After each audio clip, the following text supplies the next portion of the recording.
Pues, como decían, bueno, el título de la plática se llama ¿Cómo restaurar Xochimilco? Un llamado a los capitalinos. Sin embargo, pues este es un llamado a todo el país, ¿no? A todas las personas que estén interesadas. Comencemos por la primera. Lo primero que me gustaría platicar es, quizá uno de los grandes problemas que hemos tenido los capitalinos en términos generales es que no nos hemos dado cuenta que la Ciudad de México está en un valle. A pesar de que lo aprendemos desde la primaria, de que la Ciudad de México estaba en un valle y que ese valle era uno de los 5 grandes lagos que había, bueno, más bien eran 5 grandes lagos y la Gran Tenochtitlán estaba parada sobre ese gran lago, y a partir de ahí se hicieron las chinampas, y las chinampas fueron justamente la forma de producción y de progreso de ese lugar. Se nos ha venido olvidando a lo largo de estos siglos que es un lago. Por eso nos sorprende muchísimo cuando se inunda. Estamos a fechas próximas a que se vuelva a inundar, como se ha venido inundando. Y gracias a que lo hemos manejado muy mal, también nos quedamos sin agua.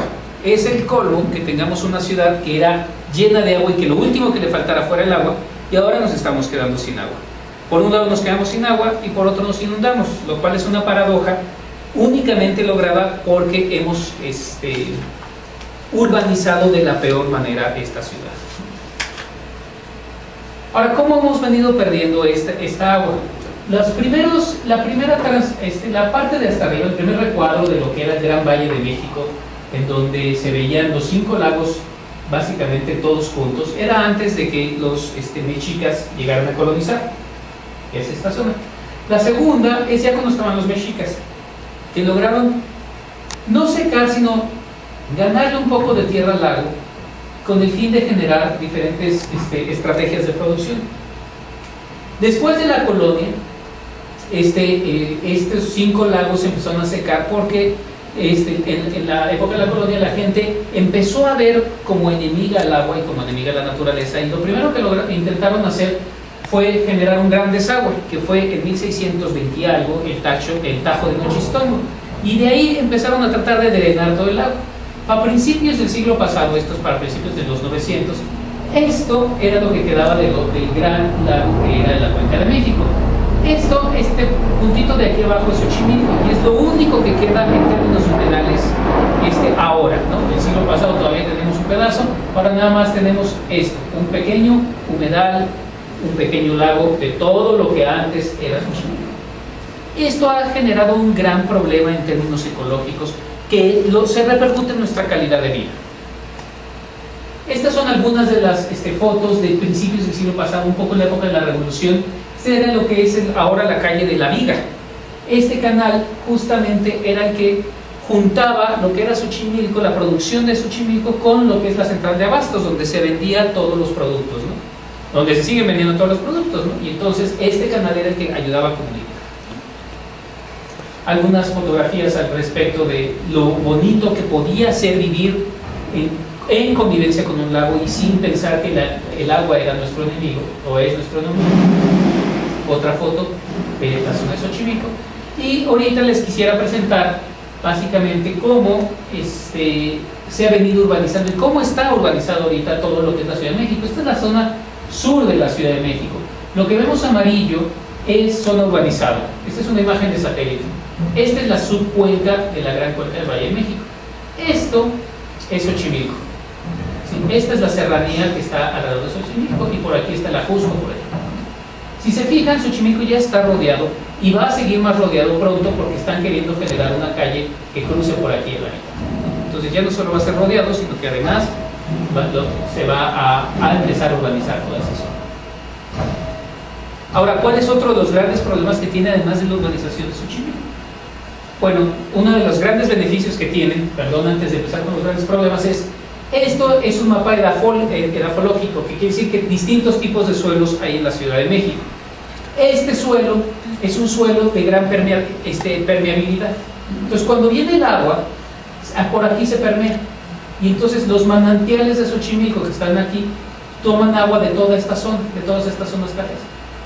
Cuando se empiezan a urbanizar todas estas zonas cafés, y ahora se han venido urbanizando, por ejemplo, todo lo que es el surponiente de la Ciudad de México, Santa Fe, las águilas, etcétera, se han venido urbanizando, y toda esta zona justamente se ha perdido en términos de infiltración, y lo que ha venido sucediendo es que Xochimilco empieza a dejar de tener agua de entrada en los manantiales.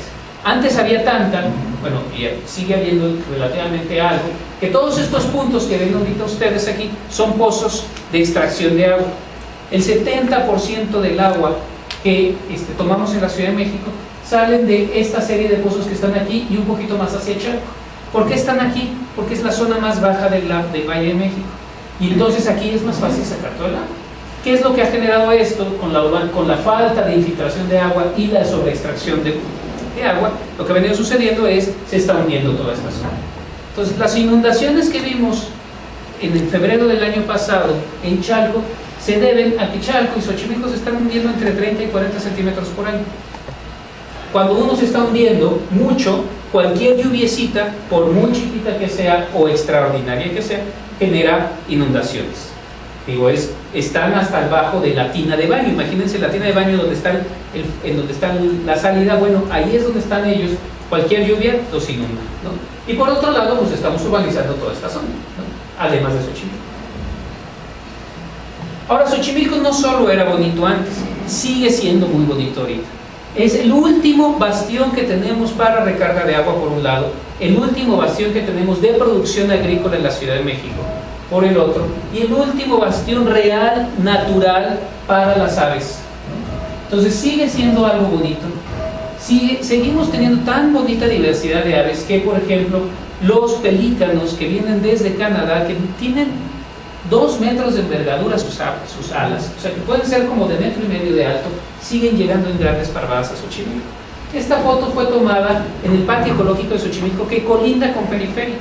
Esto es, saliendo de Periférico 3 minutos caminando, uno puede ver estas hermosas aves en la época de invierno, digamos como desde noviembre, cuando estas aves huyen de Canadá por el frío que hace allá, hasta como marzo, abril. Pero también nos sigue dando cosas interesantísimas, no solo biodiversidad, que es muy interesante, sino también nos está dando comida. Esta es una chinampa y flores, ¿no? Y nos da esta serie de paisajes. Estas fotos se fueron tomadas este año, que fue particularmente bonito en términos de los volcanes, se nevaron muy bonito todo el principio de año, y fue bastante transparente en esa época. Bueno, esta serie de paisajes también son muy importantes porque son beneficios que la naturaleza nos sigue dando, y que sin ellas no podríamos sobrevivir de manera decente, digamos. Ahora, Xochimilco también empieza ya dentro a tener grandes problemas. Un primer paso hacia la urbanización no es poner una casa en Xochimilco. El primer paso a la urbanización es generar, destruir un poco lo que era la vocación, lo que eran las chinampas. ¿Cómo se empieza a destruir esto? Por varias formas. Una es con ganado. Uno cree que desde aquí las vacas se ven de lejos y se ve muy bonito, y dice uno, no, pues Xochimilco sigue estando bien. Pero cuando uno se acerca, ve esto. ¿Qué es lo que ve uno cuando uno se acerca? Ve que las vacas están erosionando todo el suelo, están evitando que se pueda arar en esta zona otra vez. Además de que, bueno, los excrementos de las vacas lo que hacen es que caen todos en el lago, y eso fertiliza el lago y reduce su calidad de agua. No solo las vacas son un gran problema en Xochimilco. El otro gran problema, y que es un pie de playa de la urbanización, son los invernaderos. A la gente se le ocurrió que para que los chinamperos tuvieran un poco más dinero, promover los invernaderos al gobierno local. Entonces se promueve la creación de invernaderos. ¿Pero qué trae la creación de invernaderos? Pues trae infraestructura. Y cuando trae infraestructura, alguien tiene que vivir ahí, porque si no se lo roban. Y cuando alguien tiene que vivir ahí, tiene que haber una casa con drenaje, etc. Y cuando hay una casa con drenaje, tiene que haber calle. Cuando hay calle, ya se urbaniza el resto del área. Entonces, si se fijan, no es una urbanización directa, es una urbanización indirecta. Está sufriendo Xochimilco, que se tarda un poquito más que una urbanización directa, pero que está penetrando poco a poco el último resquicio decente del sur de la Ciudad de México. Eso es a lo que me refiero cuando la gente empieza a construir invernaderos. Son tubos de agua ya potable que van para allá, no solo para el invernadero, sino para las casas. Ahora, como les platicaba, Xochimilco se está hundiendo. Bueno, esta es la salida de Xochimilco, de agua de Xochimilco. Toda el agua de Xochimilco entra por la planta de tratamiento del Cerro de la Estrella y sale al drenaje profundo. Esta es la salida o la compuerta de la salida para el drenaje profundo. Si esta compuerta se abre hasta abajo, como hasta donde está aquí, en 3 días se seca Xochimilco por completo. Pero como les decía, Xochimilco se está hundiendo. Para que vean la diferencia, esta es en la zona chinampera y atrás de esta compuerta está la zona turística. Muchas de las chinampas ya necesitan pasar por esta grúa para pasar de un lado al otro porque se está hundiendo de manera diferencial. Entonces están dejando en la zona turística una cosa un poquito más alta para que no se sequen las zonas de las trajineras y están poniendo esta compuerta para que no se les inunde la zona chinampera todo el agua. Esta es una imagen desde arriba que podemos ver cómo Xochimilco sigue siendo está en la frontera de la urbanización y la zona rural. Esta sigue siendo de alguna manera un poquito de zona rural, mientras que esto ya está urbanizado. El gran problema es que en la zona urbanizada la calidad del agua baja muchísimo. En la zona urbanizada podemos ver, por ejemplo, grandes cantidades de basura por un lado, y por otro lado, como la calidad del agua es tan mala que aquí los puntitos blancos que se ven son burbujas de metano. Esto huele a caño, básicamente. La cantidad de metano que tiene esto es tan grande que no hay un solo organismo vivo en esta zona. Ahora, Xochimilco lo podemos zonificar, si se fijan. Hay zonas como esta, que es la zona chinampera, esta todavía. Por aquí es la zona turística, digamos. Esta es una zona de un humedal muy grande y muy interesante que todavía podría tener gran diversidad de especies. La desgracia de esta zona justamente es que por alguna razón cada 4 o 5 meses todo se muere. Es muy probable que haya un drenaje clandestino de algo muy nocivo que esté sacando a esta zona porque de repente todo se muere ahí. Este es el Parque Ecológico de Xochimilco, esto es periférico, esto es Tláhuac, esta es la zona de Mixquic, y esta zona, si se fijan, es la zona de los invernaderos. Está partiendo en dos la zona chinampera, y por aquí es por donde quiere cruzar una carretera para acabar de urbanizar esa zona. Ahora, ¿cuáles son las bajas de Xochimilco? Ya ha tenido varias bajas importantes en términos de diversidad. La primera gran baja es esta almeja que se extinguió en los años 60. No sabemos exactamente cuándo, porque en esa época no había grandes registros de gente que estuviera haciendo seguimientos, pero se sabe por las personas ya mayores en Xochimilco que en los 60 todavía encontraban esta almejita y después de los 60 dejaron de encontrarla. Ahora, ¿cuántas especies de peces nativos se han extinguido? Bueno, antes teníamos 1, 2, 3, 4, 5, 6, 7 especies de peces en Xochimilco nativas. Las rojas son las especies nativas que ya se extinguieron. Esto es, en pocas palabras, nos quedan 2 especies de peces nativos. Todas las demás ya están extintas.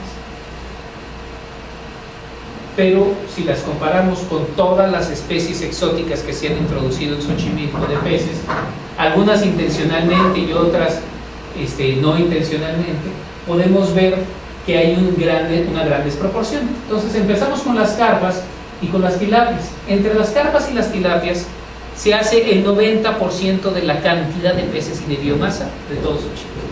El 90% lo acaparan estas especies. Pero también hay otras especies que son de México, pero de otras partes de México, como de Veracruz, por ejemplo. Ahora, ¿cuál es la especie más importante de Xochimilco y probablemente del centro del país? Y yo me atrevería a decir que prácticamente es una de las 5 especies más importantes del país, y es el ajolote. El ajolote es una salamandra, no es un anfibio, sí es un anfibio, pero no es una rana. El ajolote es una salamandra que ha sido tan importante para la cultura mexicana que los aztecas consideraban al ajolote como el hermano gemelo de Quetzalcóatl. Esa es una de las grandes, o sea, de los ejemplos de la importancia del ajolote. Pero no solo los aztecas le daban cierta importancia. Alejandro von Humboldt, que fue uno de los más grandes naturalistas de este planeta, cuando vino a México se casó con el ajolote y le encantó tanto que hasta se llevó a algunos a Francia, ¿no? Julio Cortázar, el gran novelista belga argentino, hizo uno de los cuentos más bonitos con base en este ajolote, que justamente cuando lo vio en el acuario de París, ¿no? Y más recientemente, uno de los íconos de evolución más importantes del mundo, que ha sido probablemente la persona más que ha llevado el concepto de la evolución a más personas, era Stephen Jay Gould, uno de los grandes ensayistas. Tiene un libro que se llama Ontogenia y Filogenia, en donde la gran mayoría de sus ideas se basan en el ajolote. ¿Por qué? Porque el ajolote es un organismo neoténico. ¿Qué quiere decir que sea neoténico? Quiere decir que es un animal que nunca desarrolla caracteres sexuales secundarios y que se reproduce única y exclusivamente como si fuera bebé. En algún lugar leí que alguna maestra le decía el animal Peter Pan, porque nunca crece. Este animal nunca se vuelve adulto, siempre se mantiene como niño y como tal se reproduce. Por eso estas estructuras que ven ustedes aquí son las agallas. Las agallas se ven muy extrañas, pero les sirven para respirar. Todos los anfibios pierden las agallas cuando se vuelven adultos y desarrollan pulmones, así le hacen los sapos y las mismas calamaras. El ajolote nunca lo hace, y por eso ha sido también uno de estos animales más importantes a nivel mundial de estudiar. Ahora, ¿qué le está pasando al ajolote? El ajolote se está extinguiendo. Desde que nosotros empezamos a estudiarlo en el 2004, y utilizando los datos de la doctora Virginia Grau en 1998, nos hemos dado cuenta que el ajolote la cantidad de ajolotes en el país se ha venido extinguiendo. Ha venido reduciéndose. En el país, en particular, más bien en Xochimilco. No hay en otro lugar, y ese es el otro gran problema que tenemos, que en Xochimilco es el único lugar en donde el ajolote sobrevive. Esto, digamos, es un análisis para que me crean que no solamente densidades poblacionales, sino hicimos un modelo matemático para ver cuál es la expectativa de vida del ajolote si sigue como va. Y lo que nos dimos cuenta es que el ajolote en esa época, que fue en el 2006, 2007, se iba a extinguir en 15 años. En 15, 10 años. Y eso nos puso muy preocupados. ¿Qué vamos a hacer ahora que se extinga el ajolote? Porque 10, 15 años, hace 5, pues ya nos quedan 10. También nos dimos cuenta que lo más importante para la población del ajolote es que sobrevivan los huevos y los juveniles. Si uno hace que sobrevivan los huevos y los juveniles, es más probable que la densidad se recupere. Si uno se come más huevos y juveniles, si uno destruye los huevos y los juveniles, es más probable que se extinga más rápido. ¿Y quiénes son las especies que afectan más la sobrevivencia del ajolote? Las carpas y las tilapias. Las carpas y las tilapias han sido, desde hace 15, 20 años, una plaga para Xochimilco. Han crecido tanto, como por ejemplo podemos ver en esta imagen, han crecido tanto que las carpas y las tilapias ya sobrepueblan tanto que están destruyendo incluso las chinampas a partir de cómo están comiendo. Por eso los chinamperos están muy preocupados, pero además, para la desgracia del ajolote, las carpas se comen tanto a los huevos como a los juveniles. Entonces están promoviendo la extinción del ajolote. Para eso hemos empezado a hacer, hicimos desde 2006 o 2007, desde 2007, un programa de reducción de carpas y tilapias con pesca intensiva, y algunas de las fotos que pasaron fueron justamente las que estuvimos haciendo durante algún tiempo. Desgraciadamente, como era un financiamiento del gobierno de la Ciudad de México, se detuvo cuando cambiamos de gobierno, y para convencer al siguiente fue prácticamente imposible, porque esto no es obra, esto no se ve, esto no se construye, entonces no le importa al gobierno local, y entonces lo detuvimos. Y se detuvo más bien porque no hay dinero para conseguir, y hay un rebote poblacional, lo cual está probablemente poniendo el último clavo en el ataúd del ajolote si las cosas siguen como van. Ahora, El otro gran problema es justamente que no en todo Xochimilco se dan los ajolotes, se dan solo en algunas partes, en las partes azulitas. Este estudio también lo hicimos y dijimos, bueno, ¿en qué pedazos se dan y cuál es su posible distribución a lo largo de todos los canales? Bueno, solo se puede dar en estos porque la calidad del agua en el resto de los canales es tan mala que no pueden sobrevivir a los. Esto es una prueba un poco más esta y estas son pruebas matemáticas, digamos, con análisis de uso de suelo y análisis de satélite, que nos dicen que Xochimilco también se está urbanizando, un poco lo que les platiqué hace ratito. Y si se fijan, o sea, la que me interesa que vean es esta figura de aquí abajito. Esto es el análisis proyectado al 2060 de la urbanización de Xochimilco. Y lo que nos dice es que en el 2060 Xochimilco va a estar, completamente urbanizado. Si seguimos como vamos, si seguimos pasando de la zona chinampera a las vacas o de la zona chinampera a los invernaderos, se va a acabar urbanizando. Ahora, como Xochimilco es un ícono internacional, de alguna manera es apreciado a nivel internacional porque gracias a eso los aztecas se pusieron ahí y es patrimonio cultural de la UNESCO, es un sitio Ramsar, eso quiere decir que la gente que aprecia los humedales lo quiere, etc. Ha habido muchos intentos de manejo y de restauración del lugar. Casi ninguno ha sido afortunado. Y casi ninguno ha sido afortunado porque lo hacen de una manera vertical. A alguien se le ocurre una gran idea porque fue a otro país probablemente y vio que había una práctica interesante y dice, ¿por qué esto no lo metemos en Xochimilco? Entonces, una de las primeras grandes ideas que se les ocurrió fue introducir carpas y tilapias como medio de acuacultura. Pues dijeron, ay, es que los pobres chinamperos no tienen proteína animal, vamos a ponerles carpas y tilapias. Lo único que se les olvidó es, una, que a nadie le gustan las carpas y las tilapias, y dos, que no hay pesca en Xochimilco y no hay tradición pesquera en Xochimilco. Entonces, cuando empezaron, pues nadie le interesaba pescarlo, nadie vive de eso. Y tres, además, como es un área natural protegida y un sitio Ramsar y un patrimonio de la UNESCO, está prohibido pescar.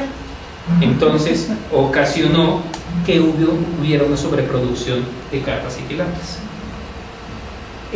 Pero como dentro de las especies introducidas estaba, por ejemplo, el lirio que viene del Amazonas y que hay muchas teorías de cómo llegó, uno era la esposa de Porfirio Díaz que le gustaba, porque es una planta muy bonita, que tiene una flor muy bonita, una flor morada muy bonita. También es un gran problema en Xochimilco porque luego tapiza todos los canales y no se puede ni siquiera navegar.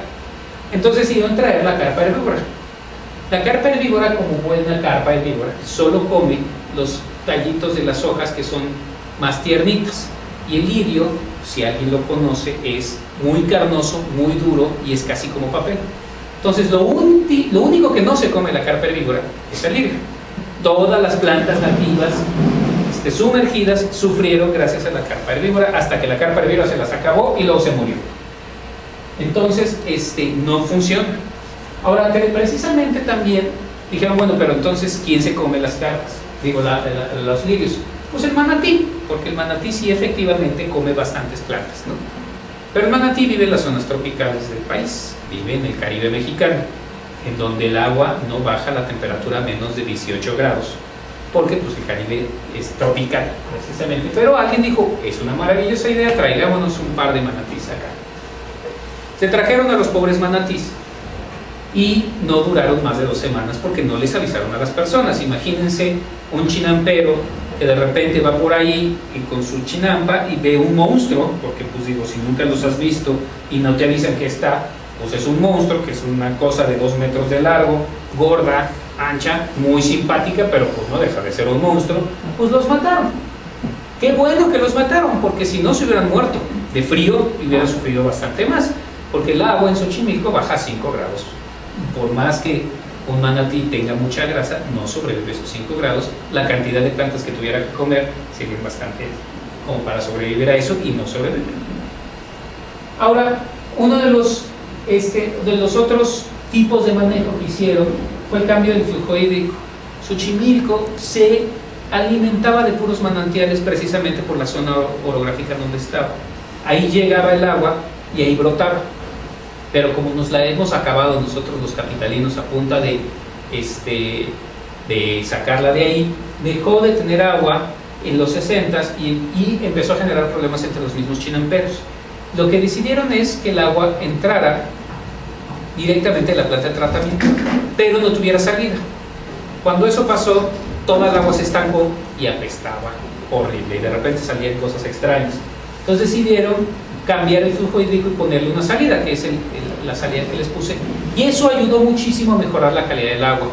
Entonces, uno de los manejos más o menos afortunados pues ha sido el cambio del flujo hídrico, aun cuando fue con el cambio del flujo hídrico cuando se extinguió la almejita que habíamos que les enseñé al principio, ¿no?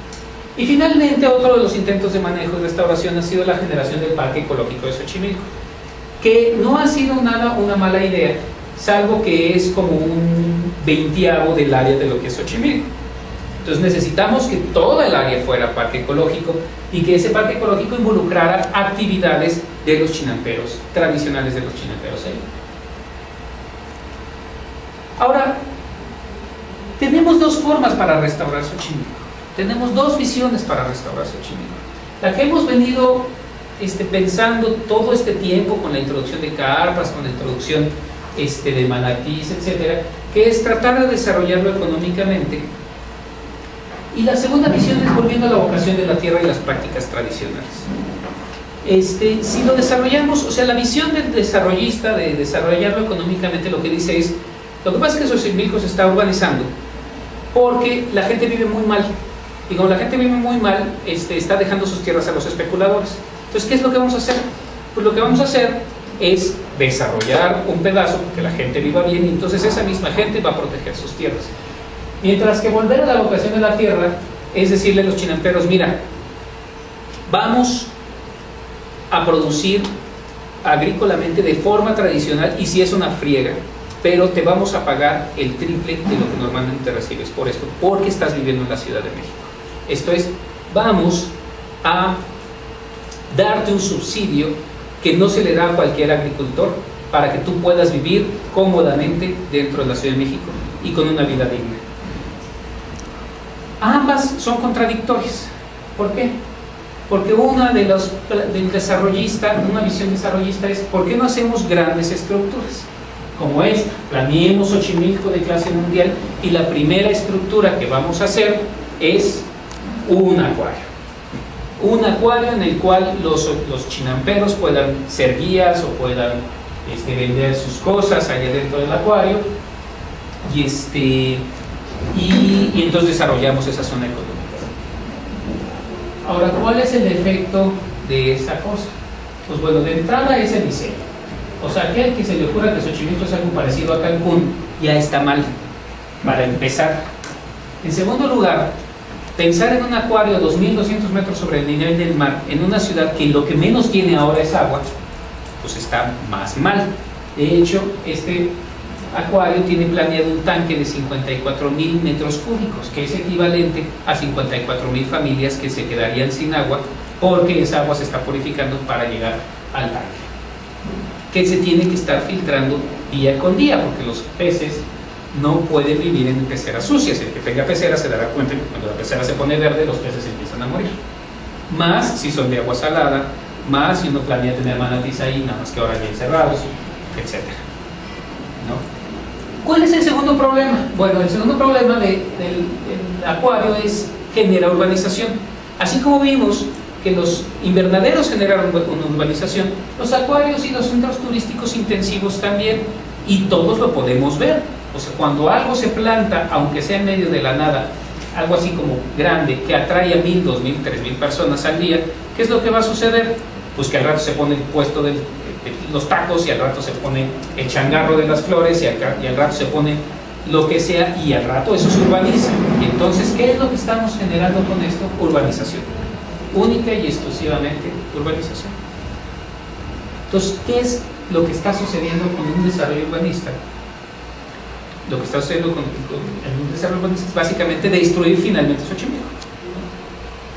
Ahora, lo otro es, hagamos otra vez, pensemos en la vocación de la tierra, de Xochimilco, que es agrícola, y que hay dentro de la vocación de la tierra, bueno, podemos generar refugios para los ajolotes. Olvidando el gran problema que tenemos, que estamos enfrentando en términos de la extinción de los ajolotes, podemos utilizar los apancles. Los apancles son esos pequeños canales que dividen las zonas, la Chinampa tras Chinampa, como zonas de refugios de ajolotes, en donde podemos sacar a todas las carpas, podemos sacar todas las tilapias, podemos generar filtros rústicos para mejorar la calidad del agua, y ahí los ajolotes pueden tener un refugio donde se pueden reproducir, pueden tener larvas, y esas larvas pueden sobrevivir mejor. Y a la vez estamos haciendo que la chinampa funcione bien, porque la calidad del agua es mejor, de ahí riegan, y ese producto el chinampero lo puede vender al doble o al triple, diciendo: mira, si me compras este tomate o esta lechuga, estás salvando al ajolote. Por eso te la cobro al triple de lo que la puedes comprar en el supermercado. Para esto hay que platicar con chinamperos, para esto hay que discutir con los chinamperos.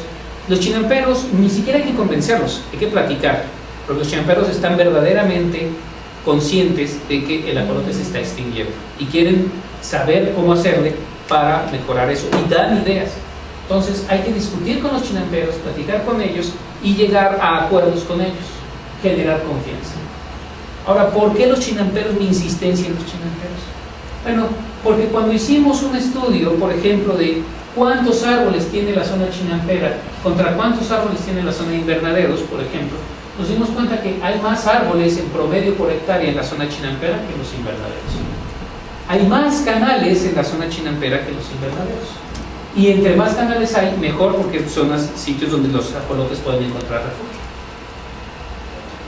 Y entonces generamos este modelo conceptual. Si queremos tener un refugio para ajolotes, lo que tenemos que hacer es mejorar la calidad del agua de la zona y sacar las carpas y tilapias. Esa calidad, mejorar, ese esfuerzo tiene que verse reflejado en las hortalizas que generan los chinamperos. Los capitalinos tenemos que comprar esas hortalizas a precios un poquito mayores que en el supermercado, que además, digo, éticamente es bastante mejor, porque estamos comprando localmente, y al estar comprando localmente evitamos problemas como son el cambio climático, porque si uno compra una lechuga que viene de Chihuahua, pues uno está también pagando, o más bien está dejando su huella de carbono en el transporte de esa lechuga hasta México. Entonces, si uno compra del chinampero, pues el transporte de la zona de Xochimilco a donde uno la paga es muchísimo menor, ¿no? Entonces, no solo eso, sino que además al pobre agricultor de Chihuahua lo están explotando los del supermercado como para que lo venda bien barato, ¿no? Entonces, si uno lo compra un poquito más caro, puede el chinampero vivir mejor e incentiva que el chinampero genere más refugios para los ajolotes. Entonces, hacemos un círculo virtuoso, digamos, de retroalimentación virtuoso, en el cual podemos nosotros mantener Xochimilco como es, mantener Xochimilco como lo que debe de seguir siendo, que es una zona agrícola, mantener a los ajolotes y tener una zona que nos sigue brindando beneficios como los que platicamos al principio. Para esto necesitamos muchas cosas, necesitamos monitoreo participativo y evaluación. Esto es estar constantemente ligados a los chinamperos, platicar con ellos, tener estrategias, generar diálogos de tú a tú, no llegar como académicos y decir: pues yo sé más que tú, sino generemos un diálogo entre qué es lo que sabes tú y qué es lo que sé yo, y entonces poner nuestros carteles científicos con sistemas de información geográfica, con mapas satelitales, etcétera, al mismo nivel en el que ellos generan sus mapas, de decir: oye, yo he encontrado ajolotes en esta zona. Porque además, cuando hicimos el estudio, nos dimos cuenta que eran muy coincidentes. Y ahora, ¿cuál es el gran problema en todo esto? El problema, la gran mayoría, es económico. El problema es que cuando uno, como le quiere vender al gobierno, por ejemplo, estas ideas, entonces uno dice, por ejemplo, yo quiero vender la idea del acuario. Entonces digo al gobierno: oye, mira, yo quiero generar un acuario muy bonito y te va a traer mucha inversión y va a ser el turismo y va a traer mucha gente, etcétera, etcétera.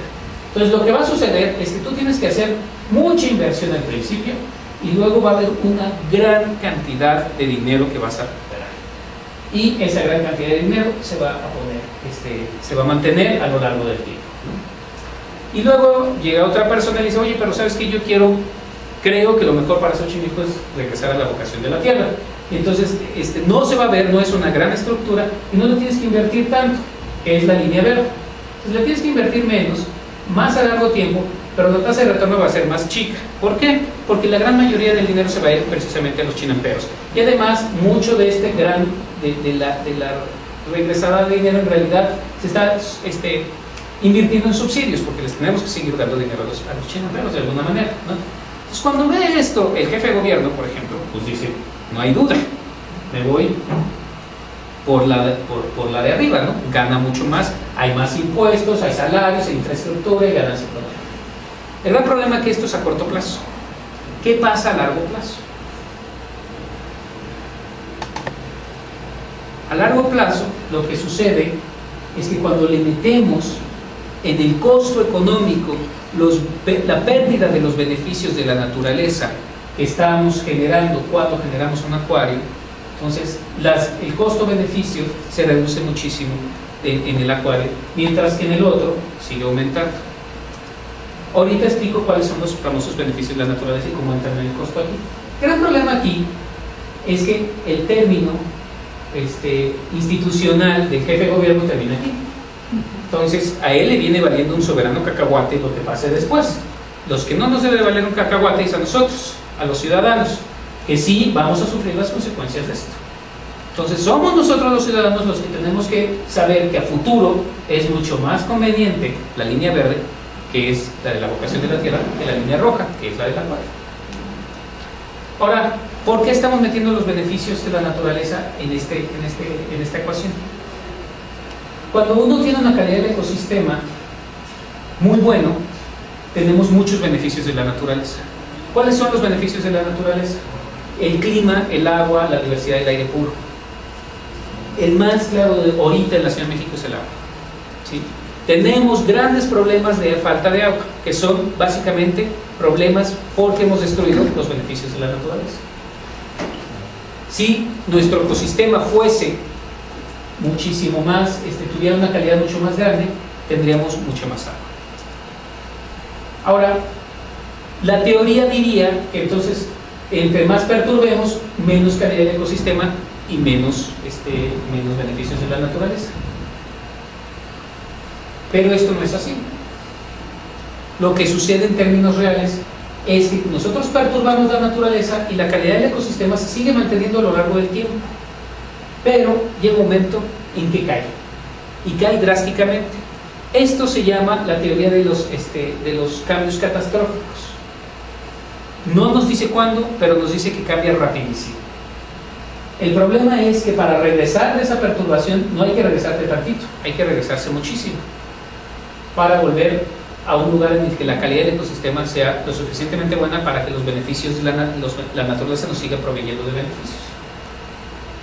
Esto no crean que es un chorro que me acabo de inventar, es una teoría que desde 1993 se está generando, que se llama efectivamente cambios catastróficos en la naturaleza, que se puede modelar bien fácil, en el cual básicamente lo que nos explica es por qué la restauración cuesta mucho, porque tenemos que regresar hasta acá. ¿Y por qué seguimos perturbe y no nos damos cuenta? Porque seguimos recibiendo beneficios de la naturaleza hasta que los dejamos de recibir. Pensemos en dos ejemplos clarísimos en esto. El primero, lo que ha pasado en Chalco y en Iztapalapa en los últimos 2 o 3 años. Sí habíamos tenido escasez del agua y sí había habido problemas de inundación, pero no tan graves como los últimos 2 años. Y lo que pasa es que ya cambiamos acá, en términos de agua y de inundaciones en Chalco y en Iztapalapa. El segundo gran ejemplo, Cancún. Pensemos en Cancún. Cancún después, primero se pusieron los hoteles y entonces más perturbación y la calidad del ecosistema se mantenía y había playas y paradisiaco y Cancún muy bonito. Pero estábamos bien cerquita de aquí y llegó un huracán, el huracán de hace 3 años. ¿Qué hizo ese huracán? ¡Pum! Deslavó todas las playas de Cancún y las playas se quedaron sin arena. Pasamos de una calidad de ecosistema de acá arriba a una calidad de ecosistema acá abajo.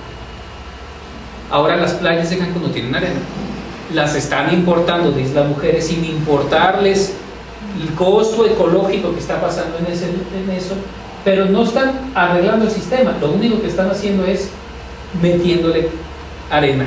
¿Qué es lo que ha pasado en los últimos 2 meses? Esa arena ya se volvió a deslavar. ¿Cuál es la razón por la cual se volvió a deslavar? Porque en realidad la forma de restaurar Cancún para que vuelva la arena es quitando los hoteles. Esa es la única forma. Echándole arena de otros lados nos vamos a acabar la arena del planeta si quieren, pero se va a seguir deslavando. Eso es lo que sustenta esto. Hacemos una cosa como un acuario o los hoteles de Cancún, tenemos muchas ganancias y de repente el sistema da de sí por la cantidad de perturbaciones que tenemos, y al dar de sí, ¡pum!, baja la cantidad de costo de beneficio. Y entonces al acuario le tendríamos que sumar, por ejemplo, el costo de las inundaciones de Chaco, el costo de la falta de agua en Iztapalapa, etcétera, para poder saber si el costo-beneficio es lo suficientemente fuerte. Quisiera añadir que no solo está pasando ahorita con el acuario de Xochimilco. La supervía famosa es uno de los ejemplos más claros que este ejemplo se puede aplicar perfecto a la supervía. La supervía es la fuente de urbanización de las cañadas del surponiente, que es el último resquicio de donde entran las aguas a la Ciudad de México, se infiltran las aguas a la Ciudad de México. Si se llega a hacer la supervía, se va a urbanizar desde Santa Fe hasta el río de la Magdalena. Y si se llega a urbanizar todo eso, que eso va a pasar en los próximos 5 o 10 años, lo único que vamos a tener es que la ciudad entera se va a quedar sin agua. La ciudad entera. Y entonces sí, esto no va a bajar aquí, esto va a bajar hasta acá abajo. ¿Sí? ¿Qué vamos a hacer? Los capitalinos, sabe Dios, pero tenemos que empezar a hacer algo, empezando por evitar que se hagan esas obras. Y mi última pregunta, y con esto quiero cerrar, es ¿qué camino vamos a escoger nosotros? ¿Vamos a escoger el desarrollista, el que da beneficios a corto plazo, 2, 3, 4 años, o el de largo plazo, el sustentable de veras, el que tenemos, el que pensamos en nuestros hijos y en nuestros nietos a la hora de hacer? ¿Queremos que nuestros hijos sigan viviendo en la Ciudad de México? Pensemos en uno de largo plazo. ¿Queremos ganar mucho dinero de alguna forma en los próximos 3 años? Hagamos el desarrollista, pero entonces mudemos a nuestros hijos o no tengamos hijos. Y ya con esta transparencia termino mi plática y ojalá y les haya gustado.